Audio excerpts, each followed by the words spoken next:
শিশু বাচ্চা ঘুমিয়ে গেলে ভুলেও কখনো দুটি কাজ করবেন না, তাহলে আপনার শিশুর মারাত্মক ক্ষতি হয়ে যাবে। আমাদের গার্ডিয়ানরা খেয়াল করে না। বিশ্বনবী সাল্লাল্লাহু আলাইহি সাল্লাম বলেছেন, একজন বাচ্চা বালেগ হওয়া পর্যন্ত বাবা মার কঠিন দায়িত্ব। আপনার সন্তান যদি ছোট্টবেলায় অসুস্থ হয়ে যায়, তাহলে আল্লাহর কাছে আপনাকে জবাবদিহিতা করতে হবে। যেই সমস্ত গার্ডিয়ানদের প্রচন্ড পরিমাণ অবহেলার কারণে বাচ্চারা অসুস্থ হয়, মনে রাখবেন আপনার জন্য গুনাহ লিখা হবে। কারণ আপনার দায়িত্ব, সন্তান জন্ম দিয়েছেন, বালেগ হওয়া পর্যন্ত তার দেখভালের অবশ্যই আপনার দায়িত্ব আছে। আর বিশ্বনবী সাল্লাল্লাহু আলাইহি সাল্লাম বলেছেন, বাচ্চাদের প্রতি তোমরা খুব সুনজর রাখো, বাচ্চাদেরকে ভালোবাসো, তাদের সাথে সুন্দর করে কথা বলো, হাসি দিয়ে কথা বলতে বলেছেন মুহাম্মদ সাল্লাল্লাহু আলাইহি সাল্লাম। এবং রাসূলের ব্যাপারে হাদিস এসেছে যে বিশ্বনবীর কাছে যখন ছোট ছোট বাচ্চারা আসতো, বিশ্বনবী তাদেরকে মাথায় হাত বুলিয়ে দিতেন, বিশ্বনবী তাদেরকে মিষ্টি বিতরণ করতেন, বিশ্বনবী তাদের সাথে মাঝে মাঝে দুষ্টামিও করতেন, বিশ্বনবী সাল্লাল্লাহু আলাইহি ওয়াসাল্লাম তাদের সাথে সুন্দর ব্যবহার করতেন। আর আমাদের বাচ্চারা মসজিদে আসলে ধমক দিয়ে মসজিদ থেকে আমরা তাড়িয়ে দেই। এই জন্য বিশেষজ্ঞরা বলছে, বাচ্চা যখন ঘুমায়, ওই ঘুমের সময় যদি আপনি দুইটি মারাত্মক ভুল করেন, কোরআন হাদিসও বলছে, তাহলে আপনার বাচ্চা অসুস্থ হয়ে যেতে পারে, তার ব্রেনে সমস্যা হতে পারে। সেটা হচ্ছে, অনেক গার্ডিয়ানরা মনে করে অসময় ঘুমিয়ে যায় বাচ্চারা, তখন মনে করে যে রাতের বেলা সে ঘুমাবে না, এই কারণে তাকে ঘুম থেকে জাগ্রত করে দেয়। না, তার যখন নর্মালি ঘুম আসবে তখন আপনি তাকে ঘুমাতে দেন। যদি তার প্রচন্ড ঘুমের সময় তাকে এই ভেবে উঠিয়ে দেন যে রাতের বেলা সে ঘুমাবে না, তাহলে তার ব্রেনে আঘাত খায়, তার ব্রেন ঠিকমতো সঞ্চালন হয় না, তার ব্রেন ঠিকমতো কাজ করে না।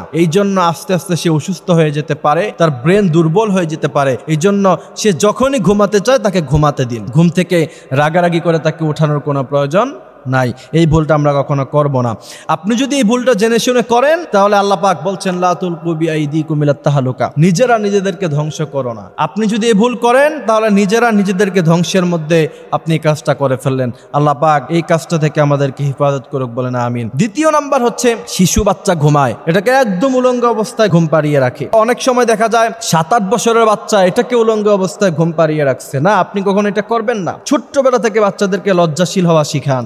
বিশ্বনবী সাল্লাল্লাহু আলাইহি সাল্লাম জীবনে কোনোদিন কখনো তিনি লুঙ্গি ছাড়া হন নাই, একবার উলঙ্গ হন নাই। একবার শুধুমাত্র বিশ্বনবীর চাচা যখন মক্কায় ঈদ টানছিল ছোট ছোট বাচ্চারা, তখন বিশ্বনবীও টানছিলেন, বলছেন, ভাতিজা লুঙ্গিটা খোলো, কাঁধের মধ্যে দাও, তারপরে তার উপরে তুমি ইট অথবা পাথর নাও। বিশ্বনবীকে এই কথা বলার পরে লুঙ্গি টান মেরেছিলেন। বিশ্বনবী মুহূর্তের মধ্যেই অজ্ঞান হয়ে পড়ে গিয়েছিলেন, এত লজ্জা ছিল তিনার। সুতরাং বাচ্চাকে একদম উলঙ্গ অবস্থায় কখনো আপনি ঘুমাতে দিবেন না, তাহলে আপনার বাচ্চা অসুস্থ হয়ে যেতে পারে, আপনার বাচ্চা লজ্জা নষ্ট হয়ে যেতে পারে। এবং বিশ্বনবী বলছেন, ইদা লাম তাস্তাহি ফাসনা মা শিতা, যার লজ্জা নাই সে পৃথিবীর সব কাজ করতে পারে, যা ইচ্ছা তা করতে পারে। আর যার লজ্জা আছে সে পৃথিবীর সব কাজ করতে পারে না।